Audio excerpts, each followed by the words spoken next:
¿Se logra ver la pantalla? Sí, perfecto. Siguen ingresando.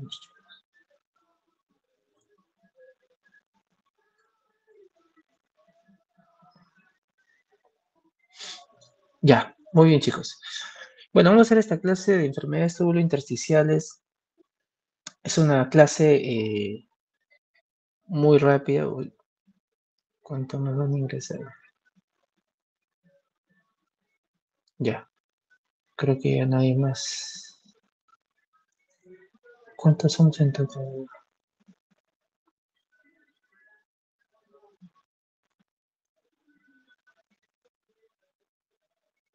Ya. Ya, muy bien. En primer lugar, solamente hay que tomar en cuestión de generalidades que este problema de las tubulopatías, ¿no? Tiene, o las enfermedades intersticiales, abarca dentro de dos puntos del parénquima muy importante, ¿no? Es el intersticio, ¿no? Y la parte tubular, ¿no? En el intersticio renal, miren que se encuentra el espacio peritubular y perivascular, donde se ejerce poca cantidad de tejido intersticial, y comprenden también ciertas particularidades que es la corteza, que abarca un 7%, la médula externa un 5% y la médula interna entre un 10 a 15%, ¿no? Miren que también la fisiología a nivel glomérulo tubular se genera varias potencias en cuanto a la excreción y absorción de ciertas sustancias, ¿no? Como son los electrolíticos, y también la acción de ciertas hormonas que van a llegar a esa región tubular para poder realizar también esta actividad de la absorción de electrolitos, ¿no? Entonces vamos a encontrar que la función de la absorción y excreción de los electrolitos no solamente va a depender de canales iónicos de potencia, ¿no? O sea que debe entrar un electrolito para que pueda funcionar esta excreción o absorción, ¿no? Sino que también va a depender de una funcionabilidad hormonal, ¿no? En este caso vemos la aldosterona y la ADH, ¿no? La aldosterona que tiene función a nivel del túbulo distal y a nivel del colector tenemos al ADH, ¿no? Al ADH que es la vasopresina también. Muy bien, entonces en el túbulo proximal se menciona que la glucosa y los aminoácidos reabsorbidos prácticamente en su totalidad, especialmente se generan a nivel de los segmentos iniciales C1 y C2, ¿no? Que es el segmento 1 y segmento 2, ¿no? Y que si nos llegaran a preguntar cuál es el electrolito con mayor reabsorción a este nivel del túbulo proximal, contestaríamos el potasio, ¿no? El potasio básicamente que se reabsorbe en un 60-70% y el 80%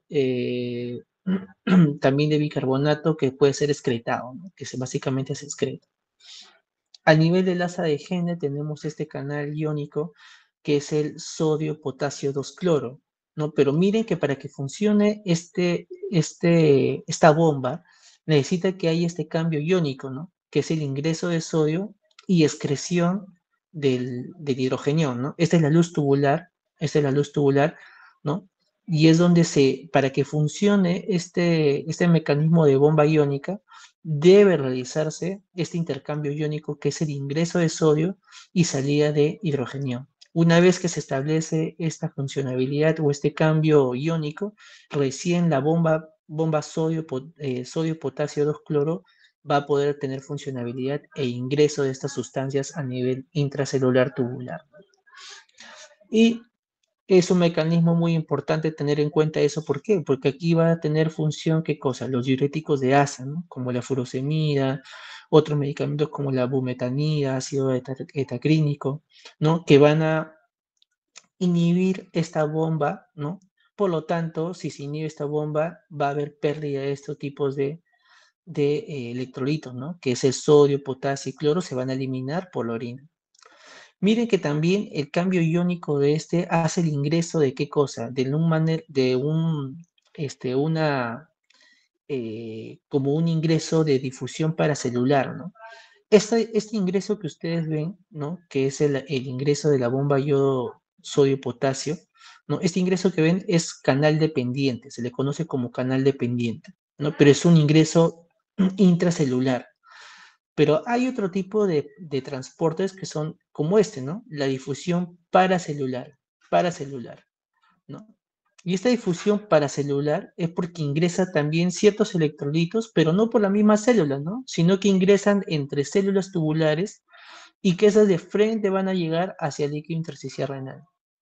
Entonces, este canal también sodio-potasio, disculpen, este canal sodio-hidrogenión, ¿no? Su función también no solamente es el ingreso de esta bomba de iones, ¿no? Sino también para el ingreso de estas sustancias que hacen difusión paracelular, ¿no? Que hacen un transporte paracelular. Entonces aquí vemos el magnesio, calcio también dentro de ellos. Entonces se dice que cuando el diurético de asa, ¿no? O estos medicamentos cumple su función a nivel del asa de Henle, ¿no? Lo que hace no solamente la interrupción del ingreso de estos electrolitos, ¿no? Del sodio, potasio, cloro, sino también hace la interrupción de qué cosa? Del ingreso de magnesio y calcio. Por eso que en un paciente que ustedes van a encontrar que tiene hipocalemia o hiponatremia por diurético de asa, también pueden encontrar hipocalcemia o también hipomagnesemia, ¿ya? A nivel del túbulo distal, Doctor, sí, sí, doctor, disculpe, algunos compañeros dicen que no los acepta, están a ver, tratando de ingresar. a ver. Ya está. Ya, seguimos. Entonces, a nivel del túbulo distal, también tenemos un canal iónico que es el sodio-cloro, ¿no? También se ingreso de estos a nivel de las células tubulares, pero esta también es un canal dependiente, pero es un canal dependiente de energía, ¿no? De ATPase, ¿no? Donde aquí sí necesita que se ingresa el sodio y luego, disculpe, claro, ingreso de sodio es el líquido intersticial y entrada del potasio a la célula tubular, ¿no? ¿Para qué? Para que también funcione este canal iónico, ¿no? Que es el sodio-cloro, ¿no? Sodio-cloro. Entonces, esa es una bomba dependiente de energía, ¿no? De ATPase, ¿no? Y hay un diurético que funciona aquí como inhibidor del ingreso de estas dos zonas, que es el sodio-cloro, que son los diuréticos tiacídicos, ¿no? Tiacídicos. Luego encontramos entonces que hay ciertas hormonas que van a funcionar a nivel de los túbulos y que tienen un efecto muy, muy puntual, ¿no? Por decir la aldosterona, que a nivel del túbulo distal y conductor colector, que tiene ahí su funcionalidad, lo que va a hacer es la reabsorción de sodio, cloro y también de agua, ¿no? Pero va a haber una excreción de potasio, ¿no? Entonces se reabsorbe sodio y se excreta potasio, ¿no? Y ahí tenemos un fármaco que actúa justo en la inhibición de la aldosterona, ¿no? En el punto de acción de la aldosterona, que vendría a ser la espironolactona, ¿no? La espironolactona, también conocido como ahorrador de potasio, ¿no? Que eso, a diferencia de la aldosterona, va a ser todo lo contrario, ¿no? No va a reabsorber sodio y por lo tanto va a retener potasio, ¿no? Va a retener potasio. Muy bien, tenemos otro que es la angiotensina 2, que actúa a nivel del túbulo proximal, la ascendente gruesa de Henle, el túbulo distal, el túbulo colector, donde la función es la reabsorción de sodio también y la excreción de potasio. La hormona antidiurética, que es la ADH, tenemos aquí que actúa a nivel del túbulo distal y túbulo conductor colector, ¿no? Que es la reabsorción de, básicamente, de agua, ¿no? Reabsorción de agua. Y tenemos de los tres péptidos natriuréticos que conocemos, que es el PNB, y el PNC y el PNA, ¿no? En este caso, el péptido natriurético auricular, que este actúa a nivel del túbulo distal y conductor colector, en el cual se encarga de la disminución de la reabsorción de sodio, de cloruro de sodio, ¿no? Y la hormona paratiroidea, miren, la hormona paratiroidea que tiene función a nivel del túbulo proximal y rama asa ascendente gruesa del asa de Henle y también del túbulo distal. Y miren lo que hace, ¿no? Hace la disminución de la reabsorción de fósforo y el aumento de la reabsorción de calcio, ¿no? Esto explica entonces en los pacientes con enfermedad renal crónica, ¿no? que se genera por un hiperparatiroidismo secundario, ¿no? Hiperparatiroidismo secundario, donde vamos a encontrar que en ciertas ocasiones el calcio va a estar alterado al igual que el fósforo, ¿no? Vamos a encontrar en estos casos hipocalcemia, vamos a encontrar también lo que es hiperfosfatemia, vamos a encontrar en esos casos, ¿no? Muy bien, ¿no? Creo que alguien más está entrando. A ver. Chico, por favor, avisar a sus compañeros que ya hasta donde he terminado lo hemos dicho ya. A ver, entonces, continuamos. De las enfermedades tubulares intersticiales hay que tener en cuenta que pueden ser primarias y secundarias, ¿no? Primarias porque hay una anomalía genética, ¿no? Que hace disfunción a nivel tubular y que compromete también el nivel del intersticio, ¿no? Secundaria porque hay otras enfermedades que ocasionan estas alteraciones a nivel de esas estructuras, ¿no? Ahora, estas enfermedades tubulointersticiales pueden ser agudas como también crónicas, ¿no? Habíamos hablado en injuria renal aguda, básicamente en la injuria renal aguda intrínseca, ¿no? Que el compromiso suele ser probablemente por sepsis, problemas tubulares, que ahí le hemos dejado las causas, y donde las tubulointersticiales son una de las causas de injuria renal aguda, pero del tipo intrínseco, ¿no? Intrínseco. Crónicas, porque bueno, ¿no? Hay un compromiso ya de una enfermedad renal crónica asociada, ¿no? Donde se ve, hay un riñón fibrosis, con una fibrosis intersticial, inflamación intersticial y atrofia tubular, ¿no? Miren que estos pacientes con enfermedades túbulos intersticiales pueden llegar a una enfermedad renal terminal, ¿no? Pero estas siempre y cuando se asocien a enfermedades que también generen daño renal, ¿no? Como la diabetes mellitus, la hipertensión arterial, ¿no? Y algunos compromisos mixtos que están unidos por sílicasis renal, hitos recurrentes, ¿no? Entre otros. Aquí un poco de la morfología histopatológica en cuanto a diferenciaciones agudas o crónicas. Ojo que este es un tema básicamente teórico, ¿no? Porque nunca vas a hacerle una biopsia renal a una injuria renal aguda, ¿no? Eso sería ya muy descabellado pretender hacer ese tipo de diagnóstico, ¿no?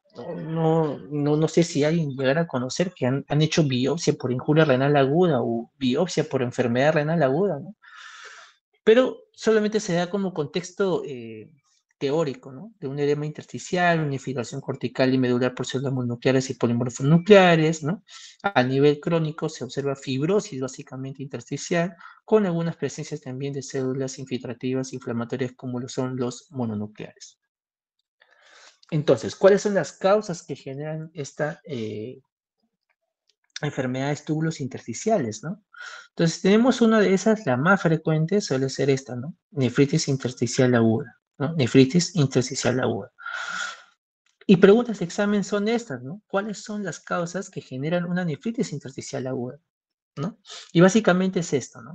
Por antibióticos, ¿no? Ahí tenemos a las penicilinas, cefalosporinas, tenemos a los glicopéptidos como la vancomicina, ¿no? Tenemos las quinolonas como el ciprofloxacino, AINES, diuréticos, ¿no? Y en este caso estos diuréticos básicamente son los diuréticos de asa y también los diacídicos y anticonvulsivantes, ¿no? Anticonvulsivantes. Infecciones también puede ser, ¿no? Infecciones bacterianas, como tenemos a la glomerulonefritis postestreptocócica, ¿no? Que van a ver en síndrome nefrótico, ¿no? Y las víricas, ¿no?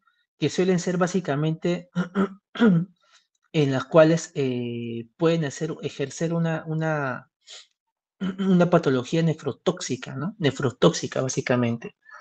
Ahora, se ha escrito, ¿no? Y por ahí también van a revisar que el COVID-19 es uno de los responsables también de generar ese tipo de nefritis intersticial aguda, ¿no? En el tiempo de COVID se habló bastante también de nefropatías asociadas a COVID. Lo que no se entendía era el por qué, ¿no? ¿Qué es lo que hace que genere estas infecciones virales o esta infección viral? ¿Cómo es que ocasiona, ¿no? La nefropatía, la nefropatía intersticial, ¿no? Y es porque se hablaba de un componente MEIAP2, que así le decían MEIAP2, que hacía el compromiso a nivel tubular y con eso también generaba el compromiso intersticial, ¿no? Eran básicamente planteamientos teóricos que se hablaban, no tenían una ciencia cierta en realidad que eso pasara porque eh, se hizo unos estudios anatomopatológicos en una población muy pequeña, ¿no? Muy pequeña, ¿no? Debido a que los cuerpos básicamente serán incinerados, ¿no? Pero algunos que se hicieron para estudios así, tipo post-mortem, ¿no? Algunos fueron solamente evaluados con una población pequeña de 60 personas o 60 fallecidos en las cuales se hizo evaluaciones por compromiso renal, ¿no? Pero fueron cosas teóricas que en realidad no se tuvo mucho en cuenta en los próximos años. Otras causas idiopáticas, perdón, como sarcoidosis, ¿no? Síndromes nefríticos, tubulointersticiales, ¿no? Y también a causas relacionadas a uveitis, ¿no? Como son los famosos artritis reactivas que se generan también por nefritis intersticiales agudas. Otras que son como enfermedades tubulares intersticiales crónicas, donde tenemos a la enfermedad poliquística renal, enfermedad quística medular, riñón esponjoso medular, algunas sustancias endógenas tóxicas, ¿no? Por plomo, litio, ciclosporinas, metales y toxinas metabólicas como hiperuricemia, hipercalcemia, hipofosfatemia y peroxiduria, ¿no?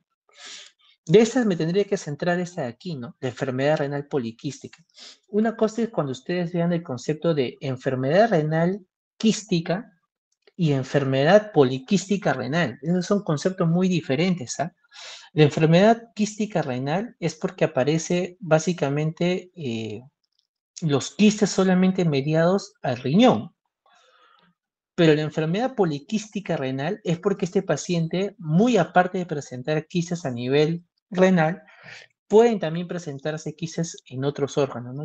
Ya sea llamado hígado o en otros lugares, ¿no?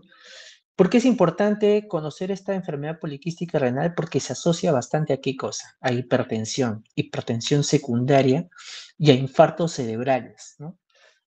Hipertensión secundaria e infartos cerebrales. Básicamente, ¿en qué población? En la población adulta mayor, ¿no? Población adulta mayor.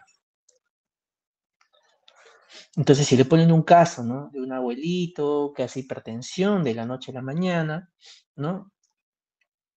Ingresa básicamente por un infarto cerebral, no sé, pues a nivel del lado derecho, parietal derecho, con hemiparesia, ¿no? Toda la clínica de un infarto cerebral, ¿no?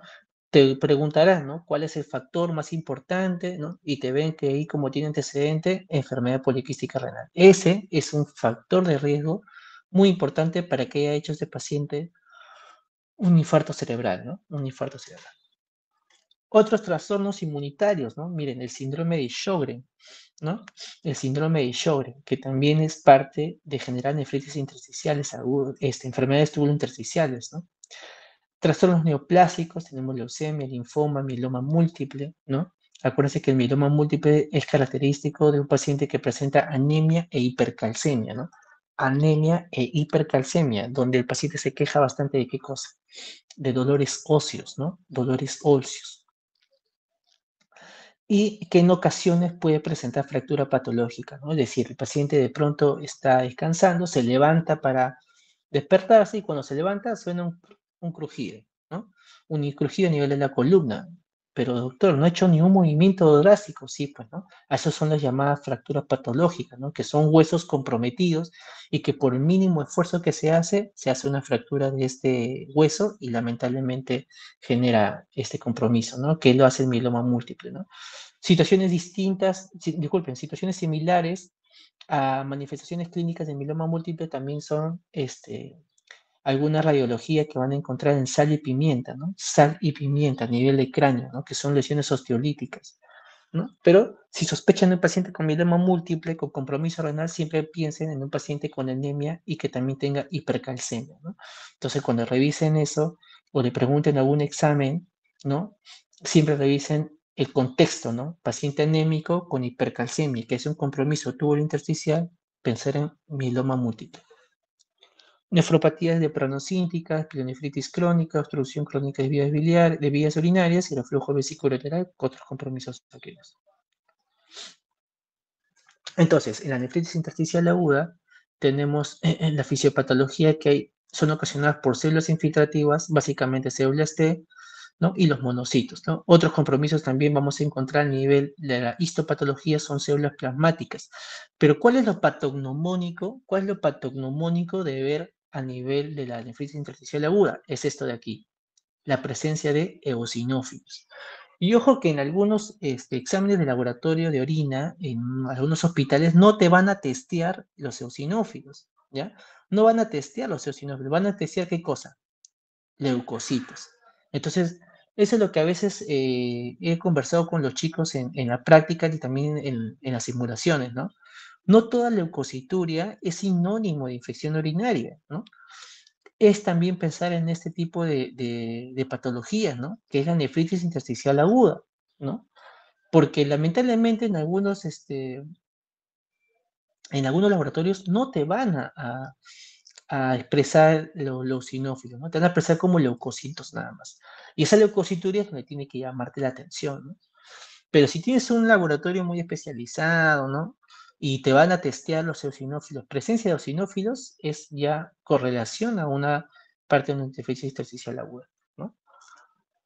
Doctor, pero a mí me han dicho que eosinófilos es sinónimo a pensar en parásitos. Totalmente erróneo cuando estás pensando en un tema urinario, ¿no? Muy, muy difícil que los parásitos invadan la parte de las vías urinarias, ¿no? Si algo tiene que invadir son básicamente vía gastrointestinal, ¿no? Pero, o pulmonar también en ciertas circunstancias, ¿no? O torrente sanguíneo, pero es muy difícil que abarquen vías urinarias, ¿no? Entonces, las manifestaciones clínicas que vamos a tener de la nefritis intersticial aguda es que son asintomáticas, hay una disminución de la función renal, claro, ¿no? Porque es un tipo de aquí intrínseca. Puede haber dolor lumbar siempre y cuando hay una nefromegalia asociada, ¿no? Y puede haber oliguria que progresa a la falla renal también, ¿no? Entonces, siempre tener en cuenta qué cosas, los medicamentos, chicos. ¿No? En los exámenes les va a venir eso, el antecedente de estar consumo de algún tipo de medicamento, ¿no? En este caso, piensen siempre en los antibióticos y en los AINES, ¿no? Miren que el simplemente hecho de los medicamentos también puede estar asociado a procesos alérgicos, ¿no?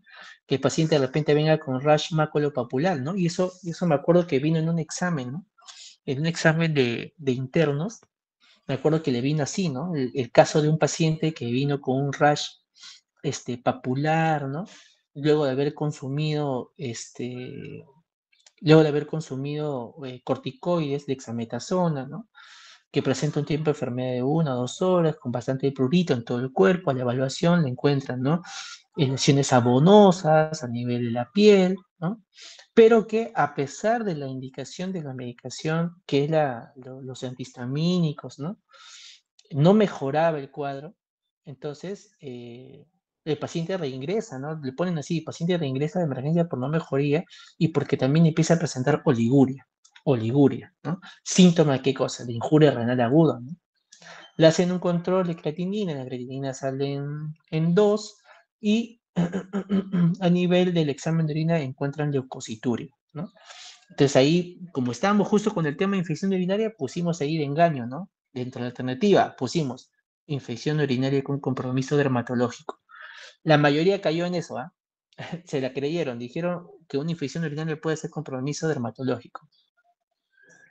Pero ahí viene lo malo, ¿no? Que no se dan cuenta que en realidad esa es la pregunta de engaño, ¿no?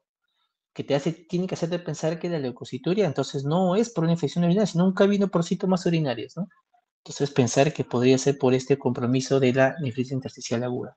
Mire que también pueden cursar con fiebre, ¿ah? Pueden presentar fiebre y pueden encontrar también eosinofilia, obviamente a nivel periférico, ¿por qué? Porque es una reacción alérgica que ha hecho el medicamento, ¿no? Y que lamentablemente este medicamento ya está haciendo compromiso renal. Otros exámenes laboratorios complementarios, proteinuria, hematuria puede haber, también sedimentación como eritrocitos eosinófilos que ya hemos mencionado, puede haber compromiso de injuria renal aguda, como estamos mencionando, proteinuria, ¿no? Pero sin tener rangos nefróticos. Y como ya sabemos, en toda injuria renal intrínseca, la FENA debe estar más de 1, ¿no? El tratamiento va a depender bastante de la etiología, obviamente si es por medicamentos, hay que suspender el medicamento, ¿no?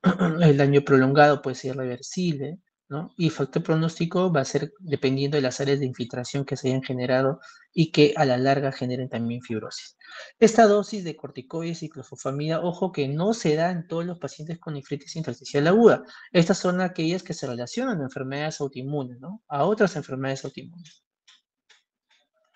La nefritis intersticial crónica, ¿no? Se debe por una atrofia de células tubulares y estas hacen una dilatación tubular. Hay un compromiso fibrótico a nivel intersticial, donde los cambios se empiezan a generar a partir del séptimo o décimo día, ¿no? Hay áreas de filtración con infiltrados mononucleares, ¿no? Y acúmulo de linfocitos que va a generar también neutrófilos con epitelio tubular y que a la larga genera una inflamación tubular llamado tubulitis.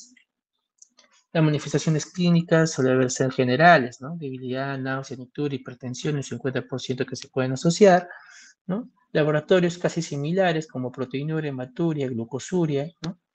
Y anemia asociadas también. El tratamiento, como también se comenta en el anterior, en la aguda, va a depender bastante de la enfermedad primaria, el control de presión arterial, algún desequilibrio hidroelectrolítico que pueden presentar los pacientes, ¿no? Y algunas consecuencias entonces funcionales que pueden dar estas nefritis intersticiales, ¿no? Una es la reducción del filtrado glomerular, ¿no? Que es por la obliteración de la microcirculación y obstrucción de los túbulos. Puede generar un síndrome de Fanconi, ¿no? Que ya lo hemos hablado, creo que en injuria renal aguda lo llegamos a hablar, ¿no? Donde tengo que hacerme sospechar, ¿no? En aquellos pacientes que vienen con hiponatremia, hipocalemia, hipocloremia, hipomagnesemia, hipoglucosuria, ¿no? De todo eso, inclusive con albúmina baja, ¿no? ¿Y eso es por qué? Porque a nivel del túbulo proximal se reabsorbe la mayor cantidad de electrolitos, ¿no? La mayor cantidad de electrolitos. Acidosis hiperclorémica, ¿no? Por una producción reducida de amoníaco, hay una incapacidad de desificar el líquido tubular colector, ¿no? Y hay una pérdida también proximal de bicarbonato. Proteinuria tubular o de bajo peso, ¿no? Puede haberse proteinuria, como les digo, pero no en rangos nefróticos, ¿no? Poliuria, puede haber hipercalemia también en ciertas circunstancias, cuando hay defecto básicamente a nivel tubular distal, ¿no? Defecto de la excreción de potasio, ¿no? De la excreción de potasio. Y pérdida de sal porque a nivel de la lesión tubular distal, ¿no? Se genera una alteración en la resorción de sodio. La NTA es parte de una de las causas más frecuentes de la injuria renal aguda intrínseca, ¿no? Estas pueden ser por isquemia y toxicidad, ¿no? Donde hay una disminución de la perfusión renal. Y también se genera una lesión a nivel del segmento 3, básicamente, ¿no? El segmento 3 del túbulo proximal, ¿no?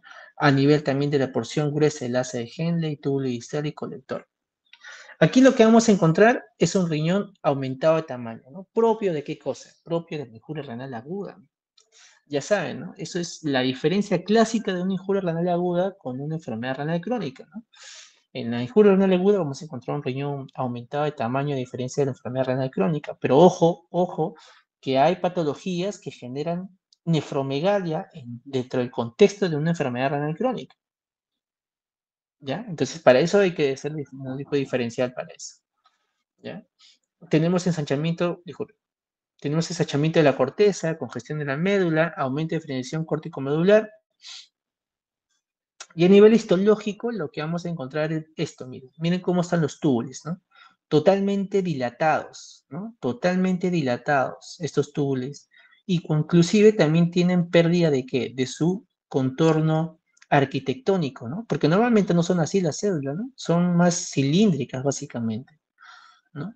Vamos a encontrar también pérdida del borde del cepillo, ¿no? Lo van a tener sus microvellosidades que algunos lo refieren así, ¿no? Pero lo que también vamos a encontrar es infiltración de algunas células monocíticas, ¿no? Monocíticas aquí, linfocitarias algunas, ¿no? Este es el monocito y aquí el linfocítico. Muy bien. Entonces, de las necrosis tubulares agudas, ¿no? Las causas más frecuentes son por lesiones infecciosas y toxinas, ¿no? Los analgésicos que con mayor frecuencia se han amplificado también en estos suelen ser los AINES, ¿no? Y también el ácido acetilsalicílico, ¿no? Hallazgos frecuentes suelen ser la poliuria, polidipsia, nicturia, acidosis, hipo o hipercalemia en ciertas circunstancias y dependiendo de la etiología se tratará al paciente.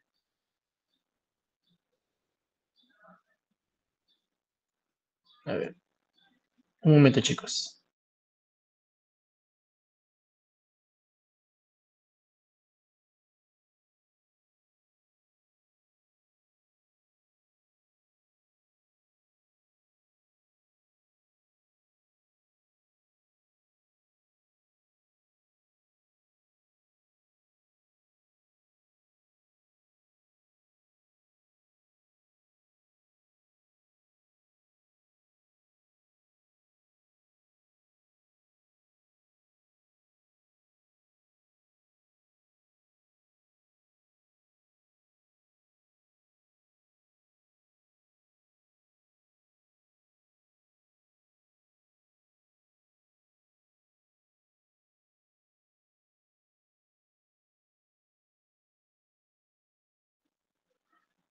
Ya, muy bien. Entonces, ahora hablando de las tubulopatías, miren que son un grupo heterogéneo muy diverso en cuanto las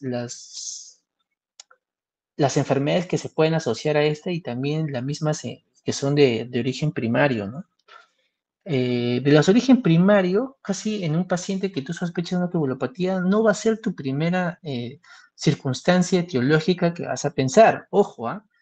Siempre que vas a sospechar una tubulopatía, piensa siempre en las causas secundarias.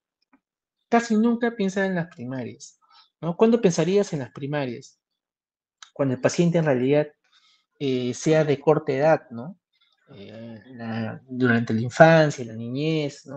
Básicamente en esas circunstancias, porque de esas patologías sus manifestaciones suelen ser muy rápidas, ¿no? Muy rápidas, entonces no lo pienses como etiología primaria, tal vez en tu paciente ahorita que estás en medicina interna, ¿no? Piensa básicamente en las causas secundarias, ¿no? Que esas pueden ser por tóxicos, fármacos y otras enfermedades asociadas.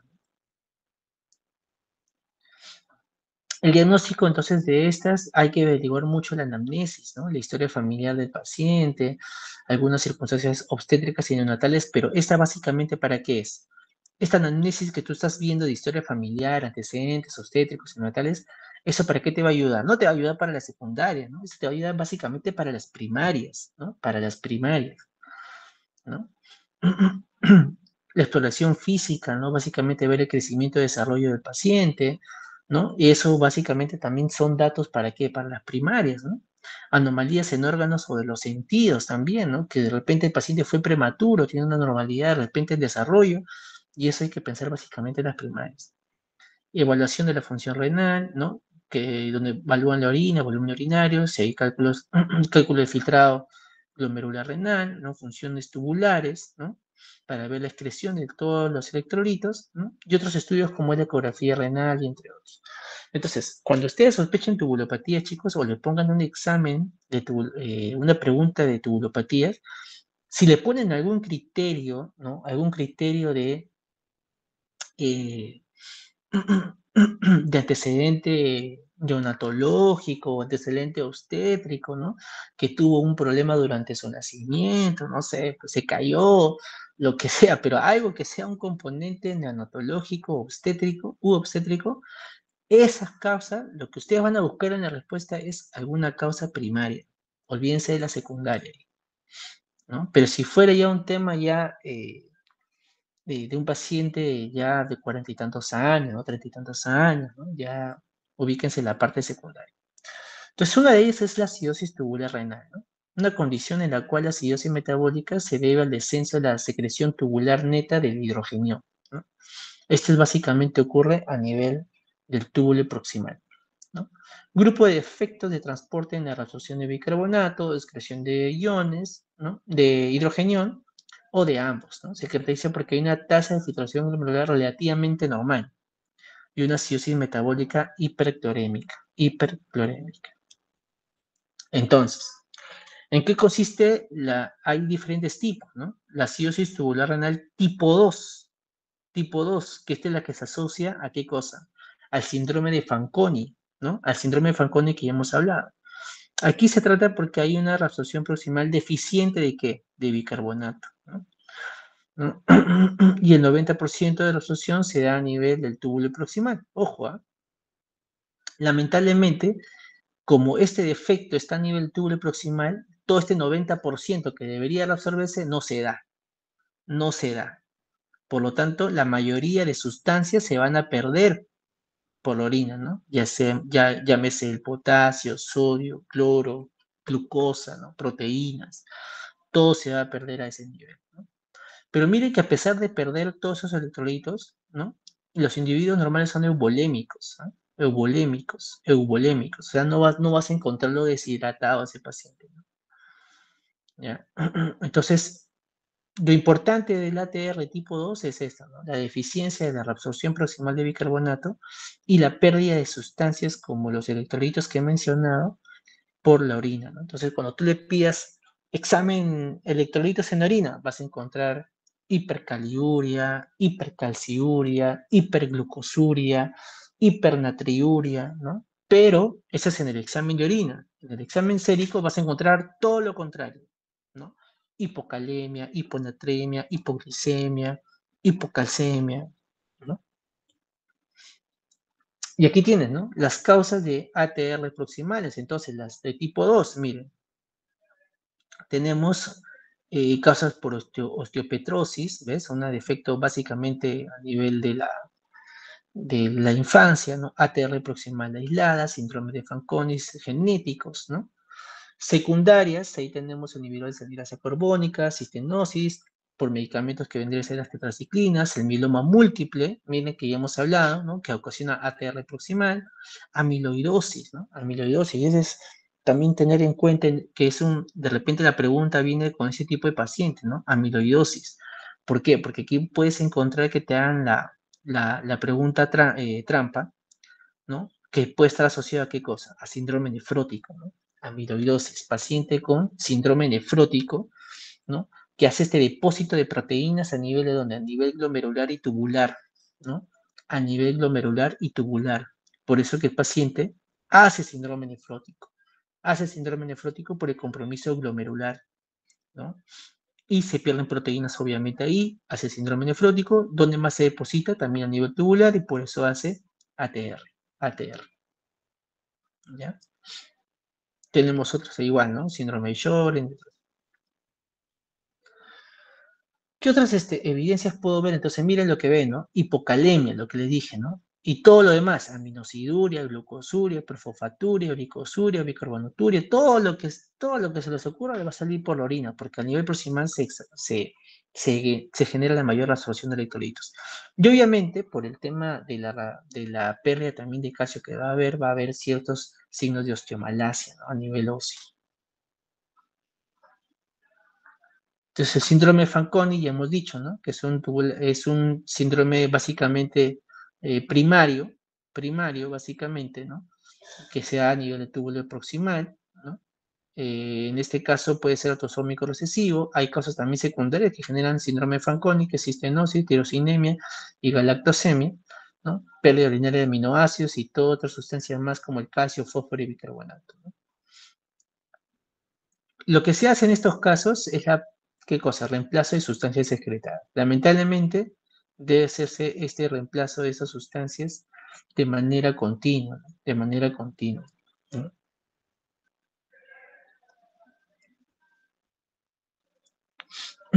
Muy bien, entonces, aquí tienes otro cápite de causas primarias y secundarias de síndrome de Fanconi, ¿no? Nunca olvidarse de eso, chicos, ¿saben? Nunca olvidarse de amiloidosis y mieloma múltiple. Mire que lo estoy repitiendo en dos oportunidades. Mieloma múltiple y amiloidosis, ¿no? Ya les he dicho cómo va a venir la clínica de estos pacientes. Muy bien, es lo que ya hemos visto, ¿no? Que estamos mencionando, ¿no? Fosfeturia, va a haber hiponatremia, hipocalemia, hipotensión, por lo tanto, ¿no? Poliuria, hipercalciuria, ¿no?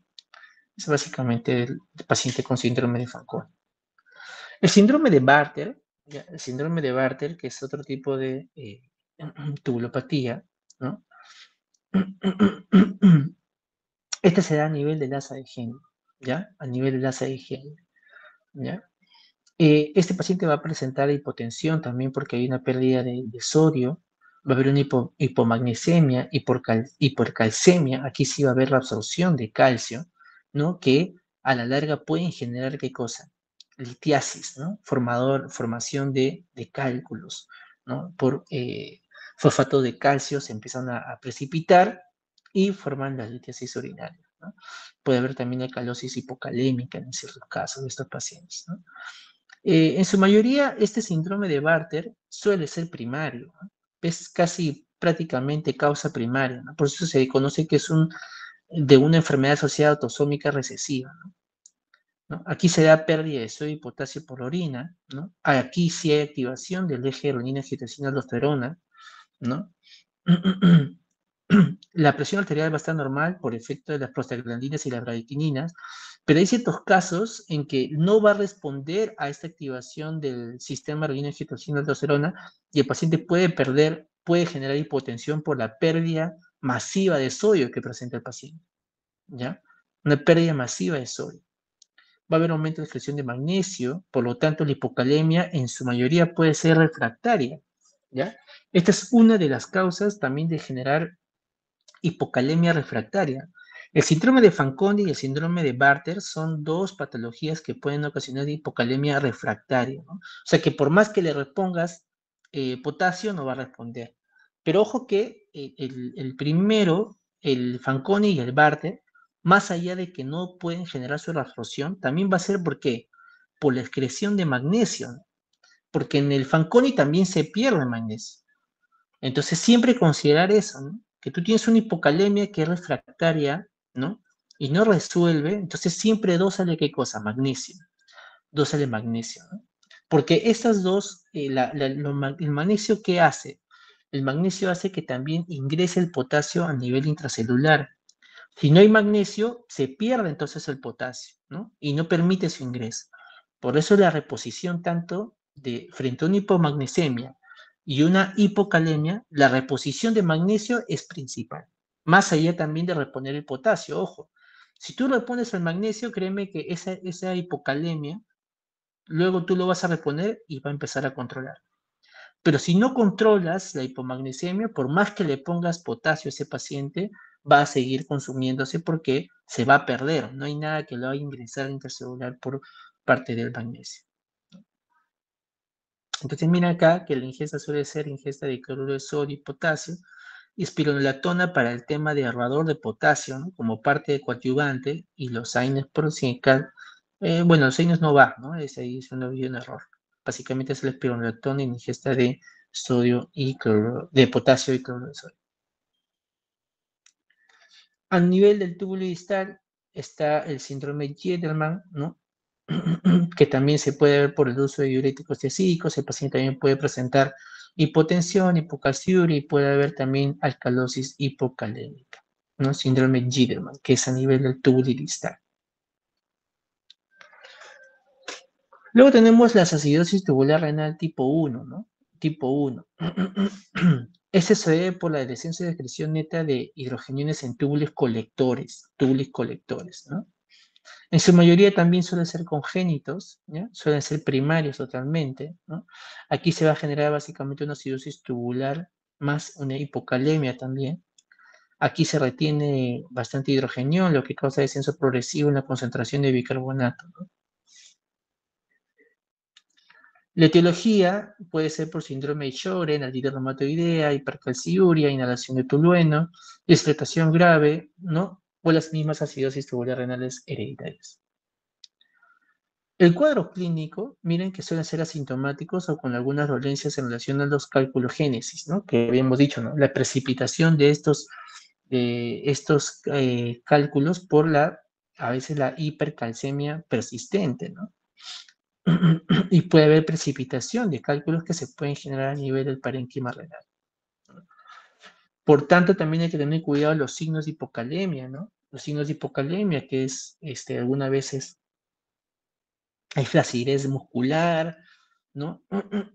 Inclusive puede haber contracturas musculares persistentes, puede haber también cambios a nivel del EKG, ¿no? Entonces, siempre verificar eso. Luego tenemos también el síndrome de Little, ¿no? Que es el que ocasiona un pseudo-hiperaldosteronismo, ¿no? Pseudo-hiperaldosteronismo. Ese sí va a ser también un defecto primario, miren, autosómico recesivo. ¿No? El defecto va a ser en el túbulo colector distal y en el túbulo colector, donde van a conservar sodio y excretan potasio, ¿no? E hidrogeniones de manera espontánea, ¿no?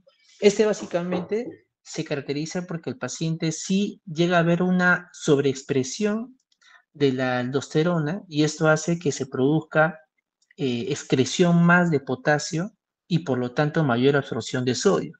Entonces, si se dan cuenta de todos los síndromes que hemos visto anteriormente, este es el que va a ocasionar básicamente hipertensión. Hipertensión, ¿no? A diferencia de los otros que hemos visto, suelen causar hipotensión.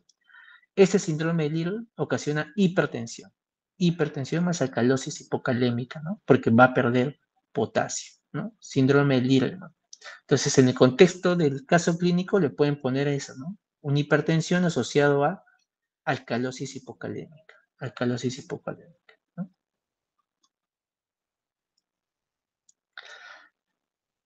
Tenemos ahora la acidosis tubular renal tipo 4, ¿no? Donde hay un daño en el parénquima. Aquí hay deficiencia ya de la aldosterona, ¿no? Falta de respuesta del túbulo y distal a la aldosterona, y por lo tanto el paciente va a presentar hipercalemia, ¿no? Hipercalemia, ¿no?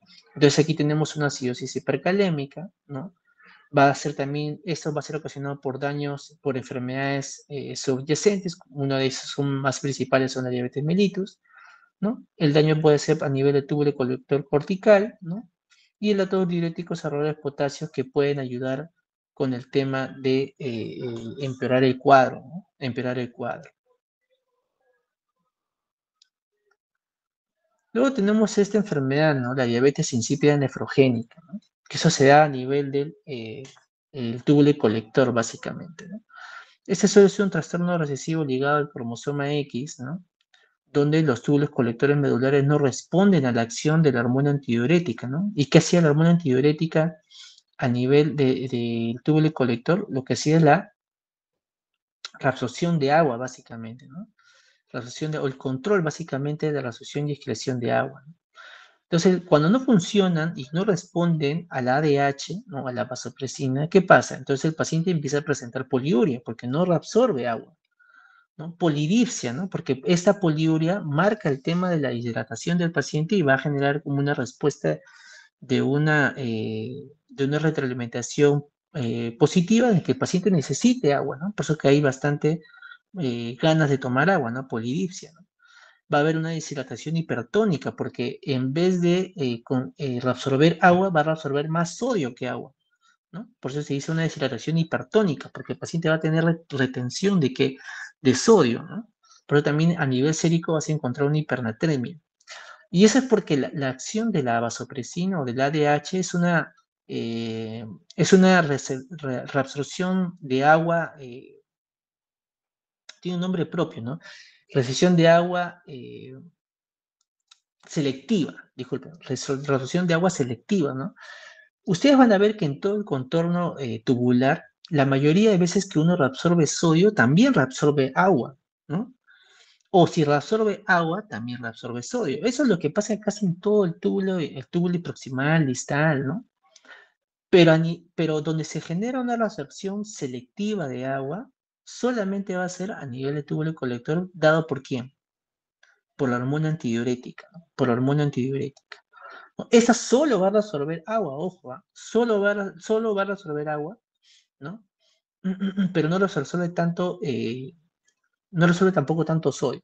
Entonces, en estos casos, como se pierde agua, el mismo túbulo colector, por su propia fisiología, que no es tanto por la ADH, absorberá también sodio, ¿no? Y el paciente generará por eso una hipernatremia a nivel sérico.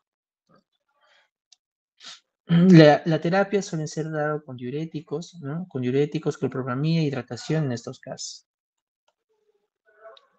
Entonces aquí tenemos un pequeño resumen de los diferentes tipos de acidosis tubulares, ¿no? El tipo 2, que es a nivel del proximal, el tipo 1, que es a nivel distal, y el tipo 4, que suele ser una disfunción distal generalizada, ¿no? Cada uno tiene una expresión diferente, ahí está para que lo revisen, ¿no? Porque básicamente las preguntas se basan también en esto y en los casos clínicos, ¿no? Aquí otra gráfica similar. Y bueno, chicos, básicamente las enfermedades tubulointersticiales suelen ser de esas presentaciones primarias y secundarias, ¿no? Y hay que tener en cuenta solamente que esos tres tipos de enfermedades tubulares, ¿ya? Que ya les he mencionado, ¿no? Que prácticamente va a venir así las preguntas, ¿no? Son preguntas básicamente teóricas y no olvidarse de esas dos enfermedades que hemos hablado de la amiloidosis y el mieloma múltiple que suelen ocasionar ATR, ¿no? ATR tipo 2, ¿sí? Muy bien, chicos. Gracias más bien por asistir a la clase. Espero que podamos encontrarnos en otra oportunidad para la próxima clase que también tenemos. ¿Sí, chicos? Cuídense. Hasta luego. Gracias, doctor.